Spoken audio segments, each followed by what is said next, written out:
ጤና ይስጥልን የተወደዳችሁ የቦርከና ሚዲያ ቤተሰቦቻችን የዕለተ ሐሙስ የመጋቢት 17 ቀን 2018 ዓ.ም የሰዓቱን ዜናዎች ይዘን ቀርበናል። አበይት ዜናዎችን እናስቀድማለን። 11 የፓራ ኮማንዶ አባላት የምህረት ጥሪውን ተቀብለው ሙሉ ትጥቅ በመያዝ 201ኛ ኮር ተቀላቅለዋል ተባለ። አሳመነው እዝና ሸዋ ጠቅላይ ግዛት እዝ የወንድማይና ጓዳይ አንድነት ፕሮግራም አካሂደዋል። የዕለቱ ዜናችን ቀዳሚ ጉዳይ አድርገነዋል። ፋኖ በሰሜን ወሎ ዞን በምትገኘው ሳንቃ ከተማ የመንግስት ኃይሎች ላይ ድል መቀዳጀቱን አስታወቀ። አፍብን በደብረ ማርቆስ ከተማ መብረቃዊ ጥቃት መፈጸሙን ገልጿል። ሌላኛው የዜናችን አካል ነው። በ2025 በምስራቅ አፍሪካ ህይወታቸውን ያለፉ ስደተኞች አብዛኞቹ ከኢትዮጵያ መሆናቸውን አንድ ሪፖርት አመላከተ። በምስራቅ አፍሪካ ባለፈው የአውሮፓውያኑ ዓመት 922 ፍልሰተኞች ሲሞቱ አብዛኞቹ ኢትዮጵያን መሆናቸው ተመላክቷል። ተጨማሪ መረጃ አለን። ኢትዮጵያ ሳውዲ አረቢያ የብድር ሽግሽግ እንድታደርግላት ጠየቀች። ኢትዮጵያ ያለባትን የውጭ ዕዳ ጫና ለመቀነስና የሁለትዮሽ ትብብርን ለማጠናከር በምታደርገው ጥረት አካል በቡድን 20 የብድር ማስተካከያ የጋራ ማዕቀፍ መሰረት ከሳውዲ አረቢያ ጋር ውጤታማ ውይይት ማድረጓን ገልጻለች። ተጨማሪ መረጃዎችን አካተናል። ዜናዎቻችን በዝርዝር እናቀርባለን። በቅድሚያም 11 የፓራ ኮማንዶ አባላት የምህረት ጥሪውን ተቀብለው ሙሉ ትጥቅ በመያዝ 201ኛ ኮርን ተቀላቅለዋል ተባለ። በትላንትናው ዕለት ወደ 201ኛ 74ኛና 54ኛ ክፍለ ጦር ከደብረ ወርቅ ከተማ አገዛዙን ሲያገለግሉ ፓራ ኮማንዶ አባላት በህዝባችን ላይ የተፈጸመ ያለውን እርጌት ውስጥ ሆነን መቋቋም ስላልቻልን ቀሪ ጊዜያችንን ህዝባችን መካስ አለብን በማለት በዛሬው ዕለት ከነሙሉ ትጥቃቸው ፋኖን ተቀላቅለዋል ሲል የአፍብን ቴዎድሮስ እዝ 201ኛ ኮር ህዝብ ግንኙነት መምሪያ አስታውቋል። በዚህ መሰረት እያዩ አብዬ ኮሪያ፣ ብርቁ አስሜ ኮሪያ፣ እንዳለው አብይ ክፍላሽንኮፍ፣ ብርሃኑ አስሜ ኮሪያ፣ የጸዳው አረጋ ኮሪያ፣ ክንዱ መላኩ ኮሪያ፣ ስለባት አዝመራው ኮሪያ፣ ደጉዳኛው መርጡ ለማርያም፣ አሳየ ጋሻው፣ አብራራው ከግንደ ወይን፣ ከፋለ አውለኝ እስኬስ ከድጉ 54ኛ ክፍለ ጦር፣ ስመኛው ገረመው ክላሽ ጎንቻ 54ኛ ክፍለ ጦር የተቀላቀሉ ሲሆን በክፍለ ጦሮቹ አመራሮች አቀባበል ተደርጎላቸዋል ሲል የአፍብን ቴዎድሮስ እዝ 201ኛ ኮር ገልጿል። በተመሳሳይ መረጃ አሳመነው እዝና ሸዋ ጠቅላይ ግዛት እዝ የወንድማይና ጓዳዊ አንድነት ፕሮግራም አካሂደዋል። የአማራ ፋኖ ብሔራዊ ንቅናቄ አፍብን መመስረቱን ተከትሎ በወርሃ የካቲት መጨረሻ ላይ በሸዋ የሚገኙትን ሁለቱንም እዞች የአንድነት ጉዟቸውን ያሳዩበት የመጀመሪያውን የአንድነት መድረክ የአፍብን አሳመነው እዝ በሚያስተዳድራቸው ቀጠናዎች የካቲት 29 ቀን 2018 ዓ.ም ተካሂዷል። ሁለተኛው መድረክ የአፍብን ሸዋ ጠቅላይ ግዛት እዝ በሚያስተዳድራቸው ቀጠናዎች የተገኙት የሁለቱም የእዝ መሪዎችና ልዑካን ቡድን በተገኙበት የአማራ የመጀመሪያው የሸዋ አንድነት በደማቅ ሁኔታ ፕሮግራም ተካሂዷል። የሁለቱ ወንድማማች እዞች ሁለተኛው መድረክ መጋቢት 14 ቀን 2018 ዓ.ም አንድ ሆነን የህዝባችንን የህልውና አደጋ እንቀለብሳለን በሚል መሪ ቃል የተከበረ ሲሆን በተዘጋጀው የአንድነት መድረክ ላይም የአፍብን ፖሊት ቢሮ አመራሮች፣ የሁለቱም እዝ ከፍተኛ አመራሮች፣ የኮርና የክፍለ ጦር አመራሮች፣ የፋኖ ሰራዊት አባላት፣ የሃይማኖት አባቶች፣ የሀገር ሽማግሌዎች፣ የክላስተር አመራሮች፣ የአርበኞች ፋኖ ጦር ሰራዊት አመራሮችና ሌሎች ጥሪ የተደረገላቸው የማህበረሰብ ክፍሎች በተገኙበት በአይነቱ ለየት ያለ የሸዋ ወንድማዊነት አንድነት መድረክ ፕሮግራም ነው። የአፍብን ተቀዳሚ ምክትል ሰብሳቢ አርበኛ መከታው ማሞና የአንድነት አመቻች ኮሚቴው ሰሞኑን ለተከታታይ ቀናት በየደረጃው ለሚገኙ አመራሮች የሸዋ አንድነቱን ሂደት የማስረዳት ሰፋፊ መድረኮች የተካሄዱበት ሲሆን በትላንትናው ዕለትም የተጀመረው የሸዋ ወንድማዊ አንድነት መድረክ የሚያጠናክር ሁለተኛው መድረክ ተካሂዷል። አርበኛው በመክፈቻው ንግግሩ ይህንን የሸዋ አንድነት ይመጣ ዘንድ ከሀገር ውጭም ሆነ በሀገር ውስጥ ከጎንደር፣ ከጎጃም፣ ከወሎ ቤተ አማራና በሸዋ የሚገኙ የትግሉ ደጋፊዎችና ሌሎችም የማህበረሰብ ክፍሎች እንዲሁም ደከመኝ ሰለቸኝ ሳይሉ ለሸዋ አንድነት በሀሳብም ሆነ በአካል ለተሳተፉ ታላቅ ምስጋና በማቅረብ የህይወት መስዋዕትነት ተከፍሎበት የመጣውን አንድነት በየደረጃው የሚገኝ አመራርና ሰራዊታችን እንዲሁም የማህበረሰባችን ክፍል አጥብቆ በመያዝ የግል ፍላጎታቸውን ካነገቡ ጸረ አንድነቶችን በጋራ መታገል እንደሚያስፈልግ መልእክቱን አስተላልፈዋል። የአፍብን ደቡብ አማራ ቀጠና አሳመነው እዝ ሰብሳቢ አርበኛ ኢንጂነር ደሳለኝ ሲያሰብ ሸዋ በተዘጋጀው መድረክ ላይ ባደረጉት የመክፈቻ ንግግር ከመቅረት ማርፈድ ይሻለናል። እኛ የሸዋ ወንድማማቾችን በተለያዩ ጎራ በተሰለፍንበት ወቅት ለመደበኛ ጠላታችን ሰፊ ክፍተት በመፍጠራችን የበደልነው ህዝብ ለመካስ በርካታ ስራዎችን በጋራ ሰርተን እንድናሳይ ሲልም ለመላው የአማራ ፋኖ አባላትና ለመድረኩ ታዳሚዎች መልእክቱን አስተላልፈዋል። በመድረኩ ላይ በየደረጃው የሚገኙ አመራሮች አመራሮች የሸዋ ወንድማዊነትን አንድነትን በማስመልከት መልእክት ያስተላለፉ ሲሆን የአፍብን ሸዋ ጠቅላይ ግዛት እዝ ህዝብ ግንኙነት መምሪያ ኃላፊ አርበኛ አበበ ሙላቱ መድረኩ በተሳካ ሁኔታ የመራ ሲሆን የእዙን ወታደራዊ ኪነት ቡድን የመድረኩ ድምቀት በመሆን የተለያዩ ትምህርት አዘል መልእክቶችን የአባቶችን ጥበብ ተላብሰው ለታዳሚ አስተላልፈዋል። ፋኖ በሰሜን ወሎ ዞን በምትገኘው ሳንቃ ከተማ የመንግስት ኃይሎች ላይ ድል መቀዳጀቱን አስታወቀ። 15ኛ ክፍለ ጦር የሰሜን ወሎ ዞን መቀመጫ ከሆነችው ወዲያ ከተማ በ15 ኪሎ ሜትር ርቀት ላይ በምትገኘው ሳንቃ ከተማ ሰፊና ከባድ አውደ ውጊያ በማካሄድ ድል መጎናጸፉን ገልጿል። የአማራ ፋኖ ብሔራዊ ንቅናቄ ከጠዋቱ 2 ሰዓት ከ30 ጀምሮ እስከ ቀኑ 11 ሰዓት ከ30 ድረስ ለተከታታይ 9 ሰዓት ከጠላት ጋር ሲደረግ የነበረው ከፍተኛ ትንቅንቅ የ15ኛ ክፍለ ጦር ጥምር ጦር ሙትና ቁስለኛ በማድረግ የአይበገሬነት ጽናታቸውን በታላቅ ጀግንነት አስመስክረዋል ብለዋል። በተመሳሳይ መልኩ ከበቅሎ ማነቂ አቅጣጫ ለዙፋን ጠባቂው ኃይል ድጋፍ ለመስጠት የመጣው ተጨማሪ የጠላት ጦር በጀግናው ፋኖ አይቀጡ ቅጣት ተቀጥቶ የደረሰበት ኪሳራ ተሸክሞ በውርደት ወደ መጣበት በቅሎ ማነቂያ ለመፈርጠት ተገዷል ነው የተባለው።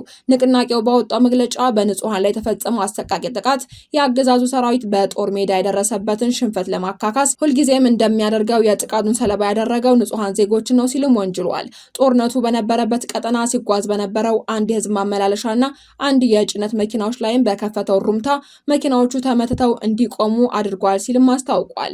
በዚህ አረመናዊ ድርጊትም አርቲስት ማዲቱ ወዳይ ከልጆቿ ጋር በነበረችበት መኪና ላይ በተከፈተ ጥቃት ሹፌሩን ጨምሮ 4 ሰዎች ሲቆስሉ 2 ንጹሃን ሰዎች ህይወታቸው አልፏል በማለትም የአፍብን ሚኒሊክ እዝ 101ኛ ኮር 15ኛ ክፍለ ጦር ህዝብ ግንኙነት መምሪያ ገልጿል። ይህ በንጹሃን ላይ ያነጣጠረው ጥቃት የአገዛዙን የክፋት ጥግ የሚያሳይና የትግላችንን አስፈላጊነት ይበልጥ የሚያረጋግጥ ነው ያለው አፈበን በጀግናው 15ኛ ክፍለ ጦር በውጊያው 3 ክላሽ 5 ሳጥን የብሬን ተተኳሽ 260 የዲሽቃ ተተኳሽ 470 የክላሽ ተተኳሽ እንዲሁም 6 የወገብ ትጥቅ መማረኩን አስታውቋል። በተያያዘ መረጃ አፈበን በደብረ ማርቆስ መብረቃዊ ጥቃት መፈጸሙ ተገልጿል። በደብረ ማርቆስ ከተማ በተለምዶ አባ ብዙነህ ጉርድ ተብሎ በሚጠራው አካባቢ ስለ ምርጫ ስለ መደስኮር የተንቀሳቀሱ አመራርና ፖሊስ አባላት ላይ ዛሬ ከጠዋቱ 3 ሰዓት አካባቢ መብረቃዊ ጥቃት በመፈጸም ዲስኮራው እንዳይሳካ ማድረግ ተችሏል ብለዋል።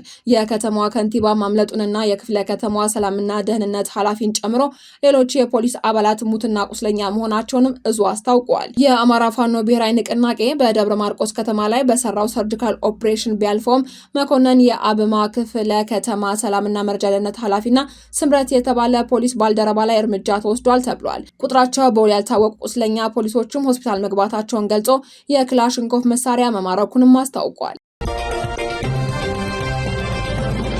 በ2025 በምስራቅ አፍሪካ ህይወታቸው ያለፉ ስደተኞች አብዛኞቹ ከኢትዮጵያ መሆናቸውን አንድ ሪፖርት አመላከተ። በምስራቅ አፍሪካ ባለፈው የአውሮፓውያኑ ዓመት 922 ፍልሰተኞች ሲሞቱ አብዛኞቹ ኢትዮጵያን መሆናቸው ተመላክቷል። እንደ አውሮፓውያን አቆጣጠር 2025 ከምስራቅ አፍሪካ የሚሰደዱ ፍልሰተኞች ከግማሽ ሚሊዮን በላይ ደርሰዋል ሲል ዓለም አቀፉ የፍልሰተኞች ድርጅት አስታውቋል። ይህም ካለፈው ዓመት ጋር ሲነጻጸር የ18 በመቶ ጭማሪ አሳይቷል።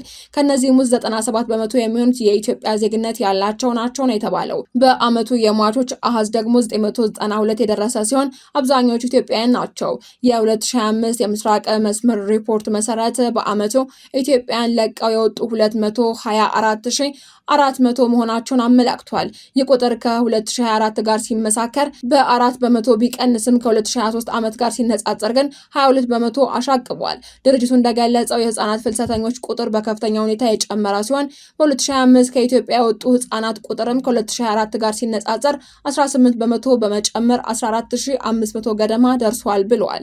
ከነዚህም ውስጥ 9800 ወንድ ሲሆኑ 4700 ሴት ታዳጊ ልጆች ናቸው ተብሏል። በተጨማሪም የስደተኞችን የመመለስ ሂደት ከፍተኛ ለውጥ አሳይቷል ያለ ሲሆን ከሳውዲ አረቢያ በግዳጅ ወደ ኢትዮጵያ የተመለሱ ስደተኞችም ቁጥር በ2025 ወደ 95100 ከፍ ብሏል።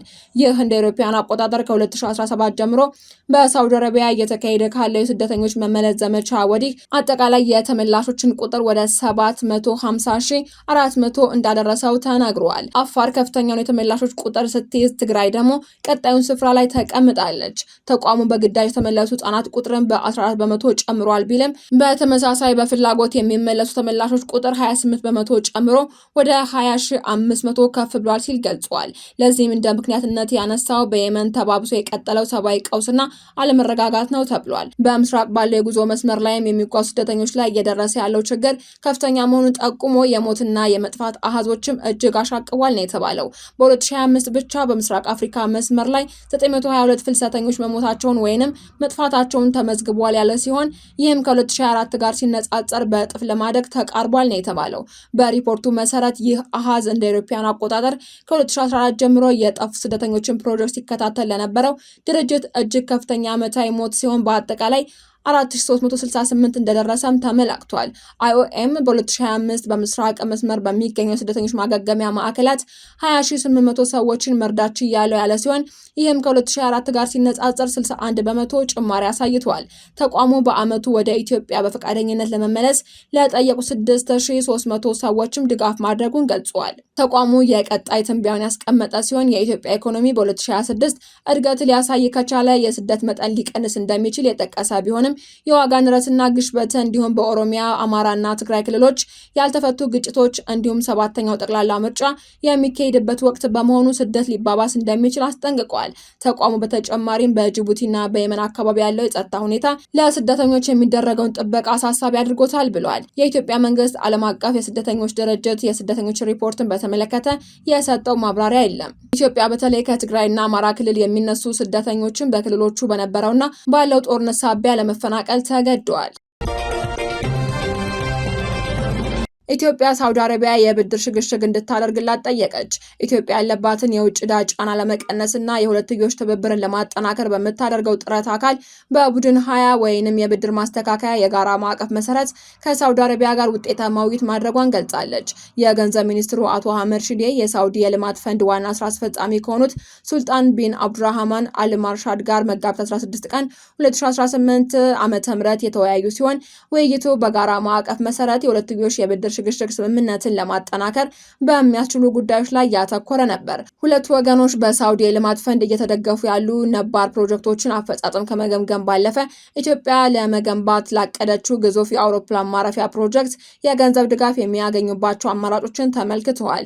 ይህ ከሳውዲ አረቢያ ጋር የተደረገው ንግግር ኢትዮጵያ በቅርቡ በተመሳሳይ የብድር ማሻሻያ ማዕቀፍ ከሌሎች አበዳሪ ሀገራት ጋር ስታደርጋቸው የቆየቻቸው ስምምነቶች አካል ነው ተብሏል። ባለፉት ቀናት ሚኒስትሩ ከቻይናና ከጣሊያን ከፍተኛ የስራ ኃላፊዎች ጋር ተከታታይ ውይይቶችን ማድረጋቸው የሚታወስ ሲሆን በተለይ መጋቢት 9 ቀን ከጣሊያን ጋር የተፈረመው ሁለትዮሽ የዕዳ ሽግሽግ ስምምነት የሀገሪቱን ኢኮኖሚያዊ መረጋጋት ለማምጣት ትልቅ ምዕራፍ ነው ተብሎ ተገልጿል። መጋቢት 10 ቀን ደግሞ ከቻይና ኤክስፖርት ኢምፖርት ባንክ ልዑካን ጋር በነበረው ውይይት ቻይና የመንግስት ዕዳ አበዳሪዎች ኮሚቴ ሰብሳቢ በመሆን ላሳያቸው ገንቢ ድጋፍን ምስጋና ቀርበዋል።